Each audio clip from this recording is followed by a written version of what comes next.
نحمده ونصلي على رسوله الكريم أما بعد فأعوذ بالله من الشيطان الرجيم بسم الله الرحمن الرحیم۔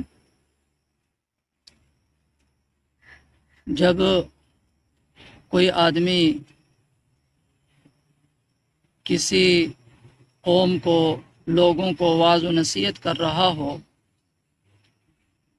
تو یہ مجلس کے آداب میں سے ایک ادب یہ بھی ہے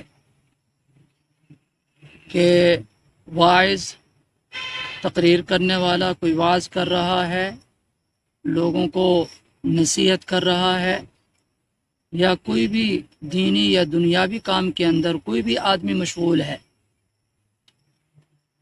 تو جب تک وہ واعظ وہ نصیحت کرنے والا بیان کرنے والا اپنی بات جب تک پوری نہ کر لے تو دوسرے آدمی کو اس کے کام میں دخل اندازی نہیں کرنی چاہیے۔ وہ کام سے فارغ ہو جائے، پھر پوچھنا ہے تو پھر سوال کر لیا جائے، لیکن دوران گفتگو اس کو پریشان کرنا، سوالات کرنا، یہ مجلس کے آداب کے بالکل خلاف ہے۔ ایک حدیث میں آتا ہے، بلکہ بخاری کی روایت ہے، کہ حضور پاک صلی اللہ علیہ وسلم قوم کو واعظ و نصیحت کر رہے تھے، تو اتنے میں ایک سائل نے آ کر حضور صلی اللہ علیہ وسلم سے پوچھا متی الساعہ، قیامت کب آئے گی؟ لیکن آپ صلی اللہ علیہ وسلم نے اس سائل کی، اس سوال کرنے والے کی بات کی طرف توجہ ہی نہیں کی، بلکہ آپ صلی اللہ علیہ وسلم لوگوں کو واعظ و نصیحت کرتے رہے، بات کرتے رہے، بات کو جاری رکھا۔ لیکن جب آپ صلی اللہ علیہ وسلم اپنی گفتگو سے، اپنے واعظ و نصیحت سے، تقریر سے فارغ ہوئے، اس کے بعد حضور پاک صلی اللہ علیہ وسلم نے پوچھا کہ این السائل، سوال کرنے والا کدھر ہے؟ جو قیامت کے بارے میں پوچھ رہا تھا وہ سائل کدھر ہے؟ کیونکہ وہ سائل ادھر ہی بیٹھا ہوا تھا، تو اس نے کہا آنا یا رسول صلی اللہ علیہ وسلم، میں نے ہی سوال کیا ہے متی الساعہ، قیامت کب آئے گی؟ تو آپ صلی اللہ علیہ وسلم نے ارشاد فرمایا قیامت کا علم تو اللہ ہی کے پاس ہے، کیونکہ 5 چیزیں ایسی ہیں جن کا علم اللہ کے پاس ہے۔ ان 5 چیزوں میں سے ایک چیز قیامت بھی ہے۔ قیامت اللہ ہی کو معلوم ہے اور کسی کو معلوم نہیں ہے، نہ نبی جانتا ہے، نہ ولی جانتا ہے، نہ کوئی عالم جانتا ہے، بلکہ اس کا علم اللہ پاک نے اپنے پاس رکھا ہے۔ لیکن آپ صلی اللہ علیہ وسلم نے فرمایا کہ ہاں، میں تجھے قیامت کی ایک نشانی بتا دیتا ہوں، قیامت کی علامات میں سے ایک علامت تجھے بتا دیتا ہوں، جب وہ نشانی تو دیکھ لے پھر سمجھ لینا کہ قیامت قریب ہے۔ تو آپ صلی اللہ علیہ وسلم نے قیامت کی وہ نشانی کیا بتائی؟ آپ نے فرمایا کہ جب امانت کسی ایسے شخص کے سپرد کر دی جائے کہ وہ شخص اس امانت کا اہل نہیں ہے،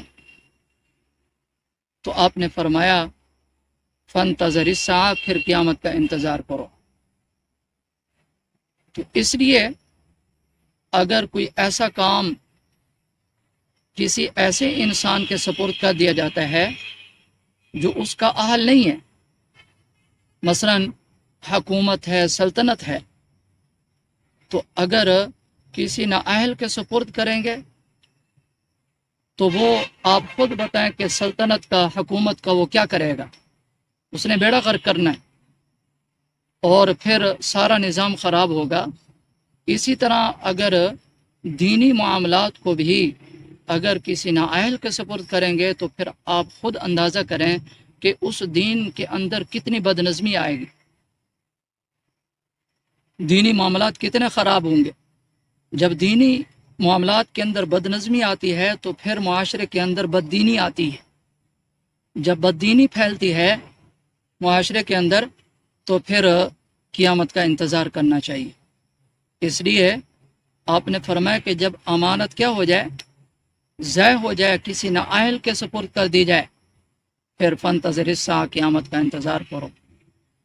تو اس حدیث کے اندر ہم سب کو غور و فکر کرنی چاہیے کہ آج ہم دینی معاملات کو کن کے سپرد کر رہے ہیں، اور وہ لوگ جن کو دین کا کوئی علم نہیں ہے آج وہی لوگوں کو فتوے دیتے ہیں اور قرآن پاک کی حدیث قرآن پاک کی تفسیر بیان کر رہے ہیں، حدیث کی تشریح بیان کر رہے ہیں، جبکہ انہوں نے کبھی بھی کسی استاد سے، شیخ سے، کسی عالم سے دین کی ایک بات تک نہیں پڑھی، لیکن وہ خود میڈیا کے اوپر آ کر لوگوں کو تفسیر بیان کرتے ہیں۔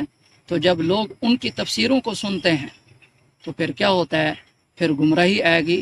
جب کسی مستند عالم سے اس نے دین نہیں پڑھا تو اپنی طرف سے جب تفسیر بیان کرے گا، حدیث کا مطلب بیان کرے گا تو خود بھی گمراہ ہوگا، دوسروں کو بھی گمراہ کرے گا۔ اللہ پاک ہم سب کو دین کی صحیح سمجھ نصیب فرمائے۔ وآخر دعوانا ان الحمد للہ رب العالمین۔